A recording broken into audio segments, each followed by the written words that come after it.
Hey everyone, welcome back to Lawyers, Mediators International Show and Podcast, a show where we talk about the law and conflict resolution topics to educate both professionals and everyday people. Today, I have with me Frank Goldberg of Dyspute AI. Frank is here to talk to us about this new platform that's going to be transforming conflict resolution, this part of the ODR movement around the world. And so, Frank, how are you doing today? Welcome to the show. Well, thanks. Thanks for having me, Mac. Yes. Well, thank you for coming on and thank you for just contributing your time to educate the public about what Dispute AI is. And that's dispute with a Y. I had to make sure I got that correct myself. And we'll go through the platform and what it does and what your vision for the future is. But first, we're going to talk about you. And then I'll talk about how I met your business partner, Renee, who was the one who I connected with that led me to connect with you to do this today. But first, who is Frank Goldberg? Let's start to know a little bit about yourself. Sure. So I am an attorney by training, and I've practiced for well more than 20 years in different companies, both at large law firms, well, one large law firm, and then I was in-house at four different companies, starting actually at the Gap in San Francisco, Okay. then moving to two technology companies. Zynga, a video game company, Wish, the e-commerce platform, and my last corporate role was as the head of intellectual property for the Clorox company. So I went Oh, from clothing to tech to consumer packaged goods, and all the yeah. while my focus has been intellectual property. As you get more senior, as you can appreciate, you start doing a lot more than just your core area. So throughout my 20 plus year career, both as an attorney at a law firm and in house, I've seen everything from obviously intellectual property to commercial work, compliance, regulatory, privacy, marketing. Um, but I do have a lot of gaps. And actually, it's a good segue into how I know Renee. Yeah. Renee is an employment lawyer by training, and we met at Zynga, where she was an employment attorney, and then we worked together again at Wish. So we often joke that if you put Renee and me together, we get one complete attorney because we've pretty much covered the whole scope of legal Yeah. areas, at least a little bit, except for tax. We've identified that tax is really one of the areas we just have no expertise in. But Yeah. that's how I ended Cool. up at Dispute. Renee said, "Hey, I have this startup. Do you want to join?" And I thought it was a great idea. And the reason for that is I've seen disputes throughout my career, and they've Yeah. been everything from the very small, "Hey, you're using my image on your website. Can you please remove it?" all the way to large scale international litigation. We were involved in a litigation throughout 5 countries in Europe and the European Trademark Office at one company I was at. So I've seen everything and everything in between. And what has always stuck out to me is that litigation is inefficient. It's really a bad way to resolve disputes. It gets the lawyers very wealthy, but it really doesn't help the companies, or at least often doesn't help the companies. Whereas dispute resolution practices, including mediation, have always been way more successful and just way more efficient. So when Renee mentioned the concept of dispute, it was a no-brainer for me to join. Awesome. Well, thank you so much for that succinct, summary. And I too met Renee just briefly when I was at Harvard University just a month ago.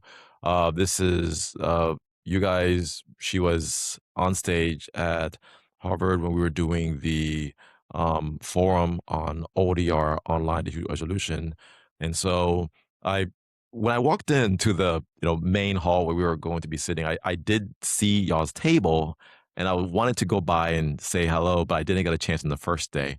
On the next day at Suffolk Law School, where we had the arbitration program by the AAA, I got a chance to just, take a step to her and be like, "Hey, Renee, my name is Mac. Would love to introduce you to the audience to talk about what you guys do." And so she was, quick to connect me with you and to help you guys share what Dispute AI is. And I have it on my screen. So why don't we get started to just talk about what is Dispute AI? So Dispute AI really was formed with the thought that people often don't have access to justice. They often don't know what to do when they have a problem that they need to have addressed, be it your neighbor, your employer, your landlord. So we originally created this platform as an end-to-end dispute resolution service where you can write a letter, you can try to resolve a dispute, and you can even sign a settlement agreement. And that's still all true. But really, the highlight of the platform is Adri. Adri is our AI mediator. And the way Adri works is you're directed through a series of questions through a chat, which is very similar to what you might see with an LLM. Adri knows she has to find out certain information from both sides to understand what the dispute is about and what it might take to resolve the dispute. So she'll ask questions and keep going until she gets all the information she needs. At that point, Adri creates a summary of the dispute. Each side has done this, they've done their own intake, so there's a custom summary from each side's perspective.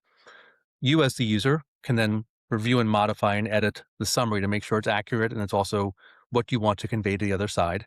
So this sort of acts as kind of a public mediation brief that you might exchange before you're in a traditional mediation. Once that's exchanged, you're then put into a mediation room. And here's where the big innovation is.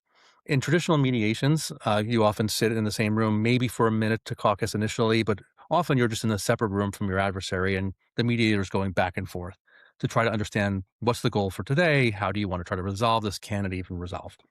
And often nothing really happens, at least as far as the parties are aware, because there often isn't a first settlement offer until later in the day. Sometimes things settle quickly in the morning, or sometimes people walk out because they just don't want to be there.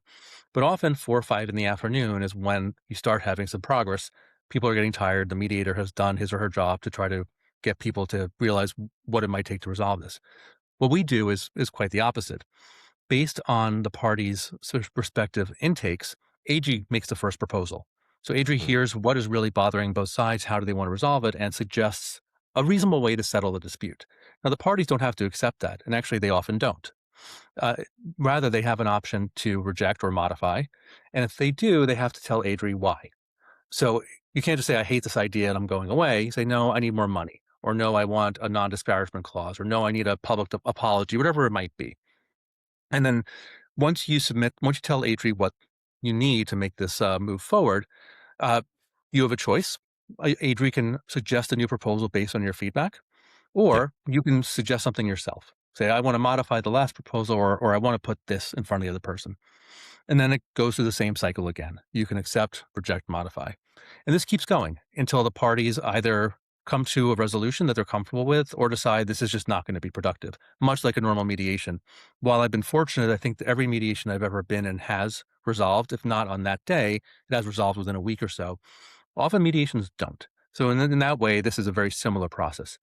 But Mm, assuming the parties do reach a resolution, we have a settlement agreement generator, which is part of the system. You don't have to sign it. You could take this offline if you want and try to work it out with your attorneys if you want. But mm. for most disputes that you just need something in writing saying, hey, we agree to X, Y, and Z, we'll do that. We have a very simple form that is editable again, and you can sign it in our platform. And then you're done.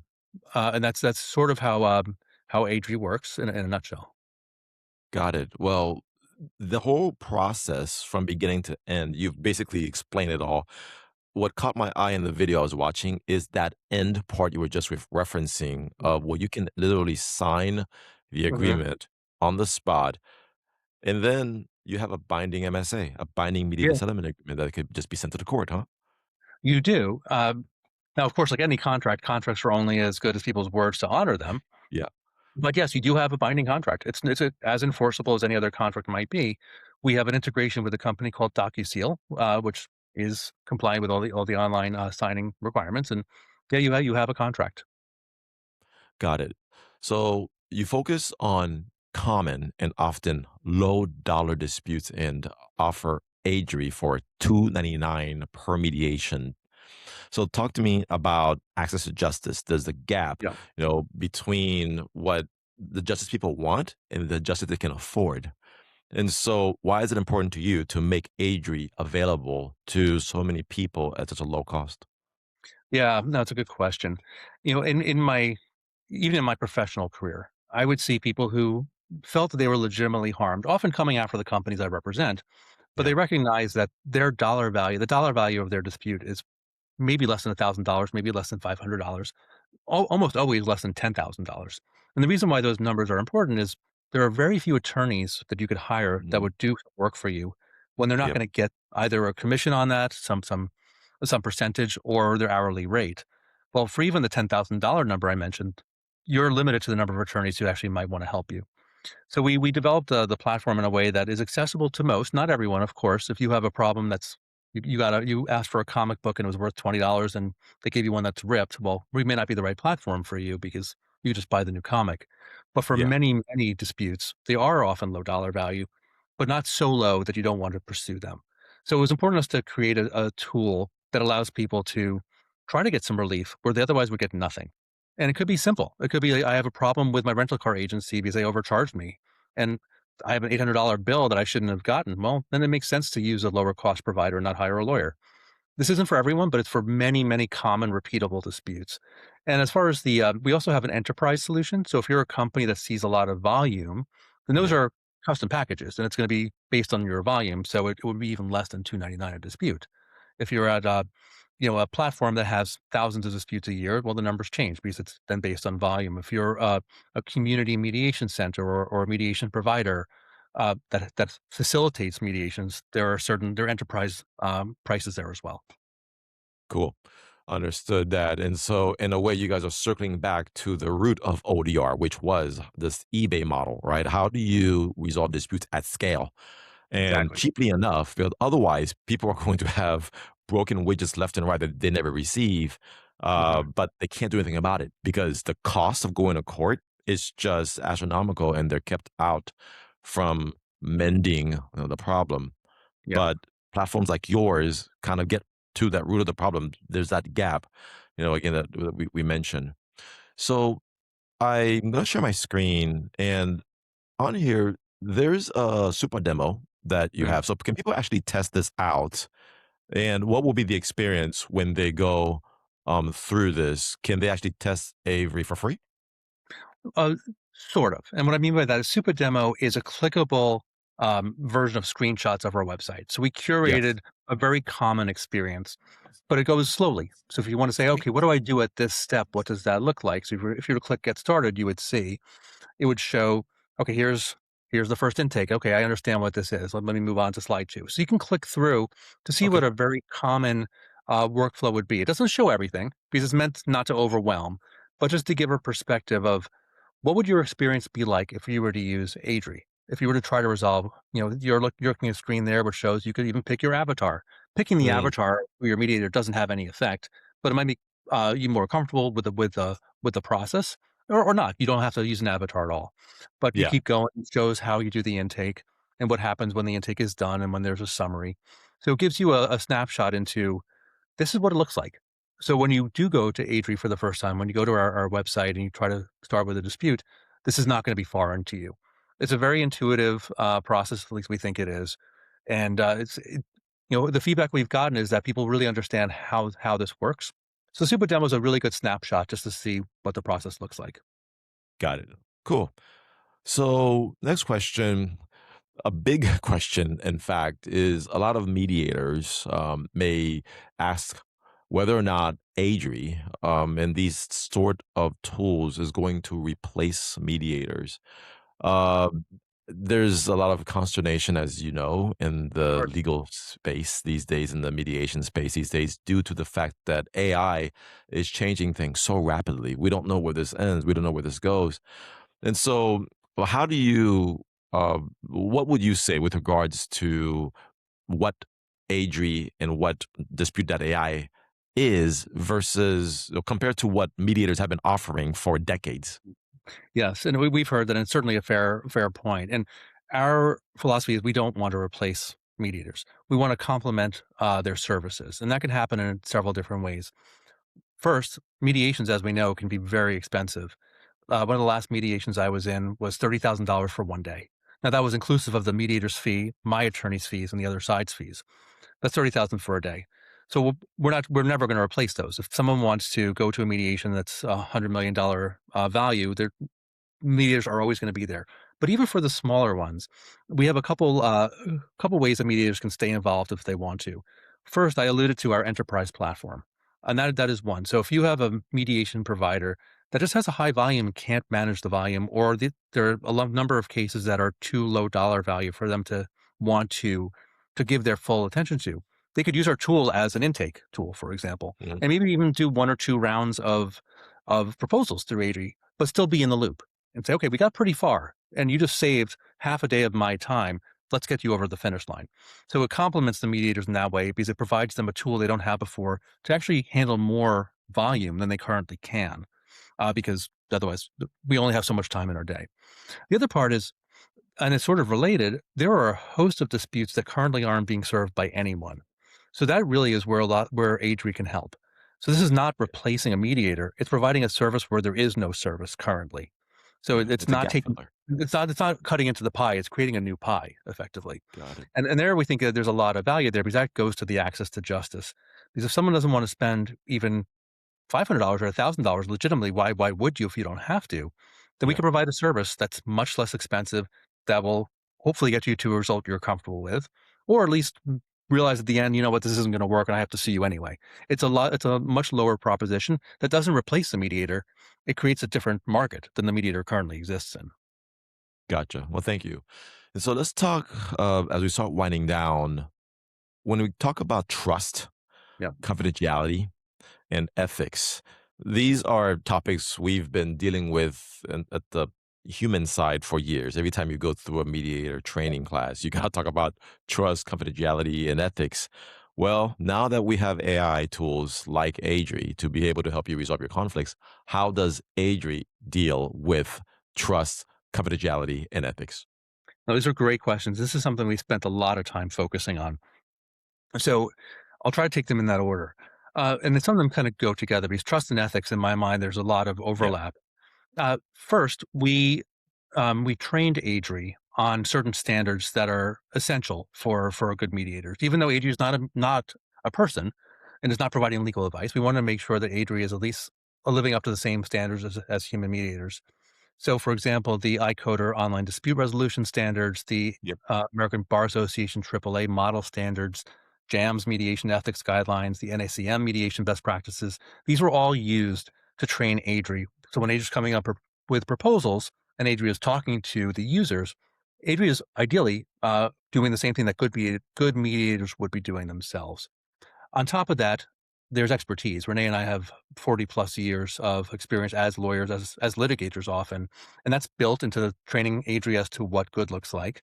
We've also fed Adri legal examples and templates to make sure that she knows what she's doing, like, especially as relevant when we're coming to settlement agreements. There's a lot of prompt engineering we've done to ensure that we're doing things in a way that a mediator should do.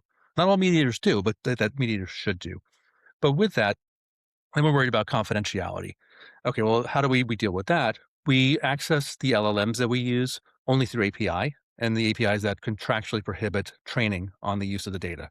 So what you're Hmm. telling us is not going to be fed back to OpenAI, for example. Yeah. It's all in a closed system. We're working to ensure compliance with GDPR and CCPA and other relevant statutes. We have a data deletion protocol. We're also privacy by design. So in the way we've developed our platform, information is shared to users only in ways that is appropriate in a mediation. So certain things are firewalled off.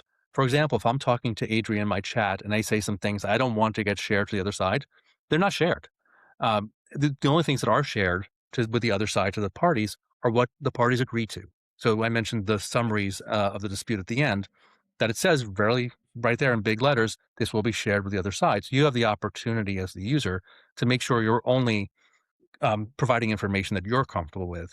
And of course, there are legal protections too. We have confidentiality and mediation disclosures, mediation privilege disclosures on our platform and our terms.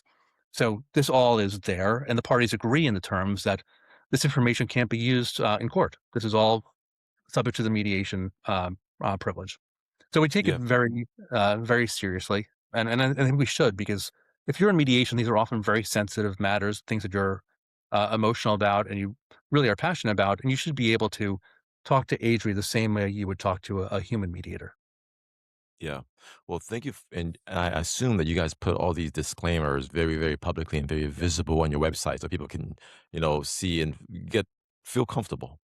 Yes, and as you're going through the app, you're told even in the beginning, before you even do the intake.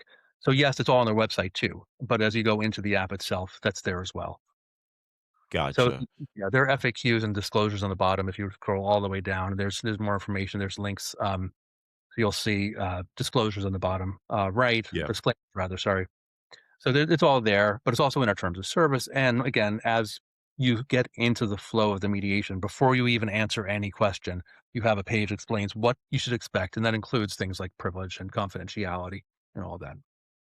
Gotcha. Well, awesome. Thank you so much. And so what's the best way for people to get a hold of you? I do see you guys have a LinkedIn page and of course the YouTube channel. I was just playing a video from it. Are those the best ways people can follow you guys? Sure. Well, you could always email, support at or info at dispute.ai. You could reach out to Renee or me directly. We're always happy to talk to people. We actually just even had a demo earlier today. So it's something that we enjoy doing. We like telling people about our product. We also like hearing about the problems our customers are trying to solve. And there isn't, it, we're seeing how broadly our services can be used based on the feedback we're getting from folks that we didn't even think might be interested in working with us. So it's always good to hear from folks. You could email, again, support at Dispute AI. You can reach out to Renee or me directly, either through LinkedIn or I'm Frank at Dispute AI and Renee is Renee at Dispute AI. So it's pretty Yeah. easy to find us. Cool. Well, thank you so much for coming on and just sharing more about Dyspute AI. So I'm a big believer in this kind of technology to help change the world. And that's why we had done that documentary recently about can ODR change the world? And now your program is yet another step in that direction. And so uh, I think the most important takeaway for me from our talk today is how we have to build trust with the public so that people can feel comfortable with these kind of tools. Because let's be honest, the whole idea of a AI mediator would be completely foreign to even mediators just 5 years ago. It Of course. wasn't something on our radar. We were not even ever thinking about this, but now it's come and it's come with a vengeance. It's moving so quickly, and so it requires us to now educate the public, be like, listen, this is a real thing. It works and it's effective and it can actually transform everyday conflicts so that they don't exist in people's lives and it'll help make for a better society. So thank you for contributing to that discussion. Happy to do it. Yes, awesome. Well, Frank Goldberg, I appreciate you for coming on the LMI podcast. And folks who are watching, if you like this video, check out the other ones on lmipodcast.com and also on the LMI Network YouTube channel. All right, everyone, take care until next time. We'll see you soon. Bye bye. Bye.